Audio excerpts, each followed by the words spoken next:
Hey guys, it's Nick Plessas with EGM Now, And I'm Michael Goroff. I'm also with EGM now. and I recently got back from a Far Cry 5 preview event where I got to test out about a third of the map, just explore around, try some of the side quests, meet some of the characters, and just mess around with the general game mechanics. This part is taking place right after the Falls End demo that surfaced around E3. And I just left Falls End on kind of one of my first missions, and came across this truck, which is one of the many trucks controlled by the Eden's Gate cult, which is the antagonistic cult that is oppressing the people of Hope County, Montana, where Far Cry 5 takes place. And jacking these trucks gets me a sweet loot as long as I can figure out how to open it, which takes me a little longer than it probably should. Well, you're not a truck. You're not a truck driver. I'm not a truck mechanic, you know. Spoiler alert. It took me a while. Luckily, figured out like, oh, there's a giant yellow switch there. That might be something to do with it. I do like how they have the one gun that's just hanging on top of all the other boxes. Yeah, not the greatest packing job. And my character doesn't think to look through any of these other boxes and see what other goodies they might have. But I'm good with an M60. So from there, I'm plowing right into one of the many Eden's Gate outposts, and these outposts operate similar to classic Far Cry outposts, where it's a bunch of enemies. You go in, you can kind of take it stealthier, go in guns blazing, and once you clear out all the enemies, your team kind of takes it over, and you can set up shops, and you get other bonuses from claiming it as your own. Yeah, so it looks pretty standard Far Cry, except with the exoticism of taking place in the United States of America. So yeah, it's from what I experienced, it's extremely kind of true to the Far Cry experience. Just with this sort of overlay of deep rural America. Yeah, well, people in the Midwest, they're like gonna be used to this kind of scenery. You know, this is stuff I grew up around seeing all the time. These kind of like silos and warehouses, massive gunfights and explosions and meth. Obviously, yeah. You know, it's just standard middle America. Yeah. Just like giant gunfights and and death everywhere. I mean, pretty much. It's like it's all a battleground over there, isn't it? So, just nonstop. I'm noticing that it sort of retains a lot of the similar, formulaic stuff of a Far Cry game. Like, it looks like there are several different classes for enemies. I noticed that there was like a siren. Is there anything that you felt like this game does differently? Oh, and there's the grappling symbols. So yeah, the grappling, I didn't try it out in the footage we got now, but I did try it out at another point when that does operate the same as like Far Cry 3 and Far Cry 4, where you can grapple up and down and get a height advantage in certain scenarios. There are some variation in the enemy types, which we'll see a little bit later. But yeah, in most cases, it feels very true in the core gameplay to the Far Cry everyone will recognize. One of the biggest deviations, and you saw her a bit in that last fight, is my gun for hire girl. Throughout Far Cry, you're going to meet a whole bunch of characters. Some are like big established characters that are part of the narrative, and some are just like random NPC civilians that you just find along the street. And these can be taken on as guns for hire, and they basically just follow you around, help you out, and you can activate like an ability of theirs by pressing a button.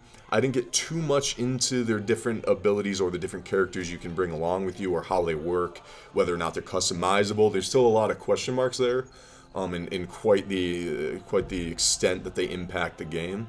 But for now, the character I have is just an NPC that I found wandering the world, and she seems to just support me. She doesn't, from what I used of her, she didn't like do anything special.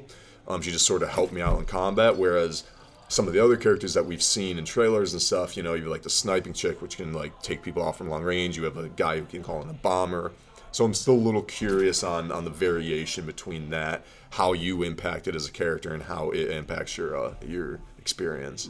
Did you feel like it really added something to the Far Cry formula by having like a buddy along with you? Because part of the things I really like about Far Cry is that sense of being a lone wolf amidst this like in enemy territory, totally completely surrounded. The odds are against you. So did you feel like it took away from that at all by having a partner with you, or was it still sort of like the feeling of overcoming overwhelming odds? So yeah, that's a good question. I didn't get a ton of experience with the guns for hire in a mechanical sense. What I'll say is, as far as this girl, I did notice her presence maybe more than I wanted to, you know, where she was just like running around kind of in my way almost. But you can probably get rid of her. Send her right? away, yeah, I imagine. I got her killed at one point, and I just let her die. Well, that's one way to do it. There you go. But one thing I recognize from, or one thing I remembered from the E3 demo when I got to try out some of the more established characters, some of the more like interesting guns for hire, I guess you can call them, was that they weren't really in your way. Like, you had one sniper chick who was always like far at a distance sniping people for you. You had the bombing guy who would just drive over and do a bombing run. You had Boomer, which I don't remember exactly the level of his presence around you, but he would kind of just swoop in and steal a gun for you or something. So they weren't that intrusive. The named important characters. So I wonder if that's kind of one variation. Is it like if you just pick up an NPC gun for hire, they just follow you around and that's just what they do. Yeah. But if you get one of the established people that they're like not in your way, but their support is a bit more significant. They have specific functions. Yeah. Could you instruct or direct the gun for hire in any way? So you do have a button prompt, but again, like, I admittedly did not fiddle around with it. I was so intent on like figuring out my own mechanics. I didn't really fiddle around with quite her level. You do have, I know the left and right D-pad is a control of them in some way. Yeah. I don't know if it's just like sick that person or activate the ability, or if it's something a little deeper. Right. But so right here, we are completing a mission given to us by Mary May, one of these established characters we're talking about in Fall's End. It's to steal her dad's big rig, and one kind of noticeable thing about this big rig is that it has giant machine guns on the front. Yeah, I like that.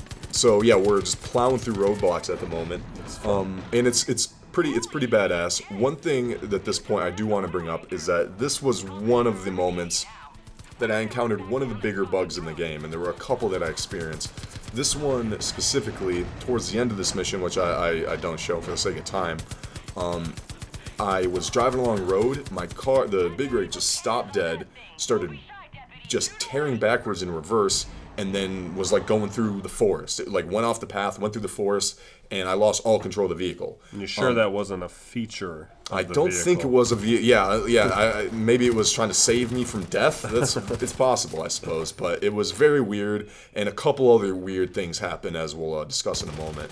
So right here, just a little free roam fun on the streets. I just wanted to show off that Far Cry 5 does have this really impressive cover system that has been in most Far Cry games, where it's just really seamless, just like go up against the surface, pop and shoot, look over, blind fire, and then you can just seamlessly back away from the cover, and it's this great transitional cover system that flows really well with the kind of fast-paced gunplay. Really satisfying, and I just wanted to show off there that it seems to be back in full force. Nothing changed, which is sort of a testament to how this feels in general.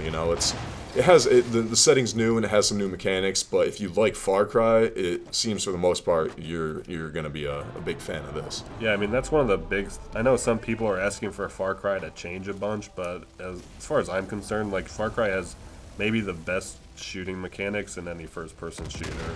And for my money, they're my favorite. They just feel so solid.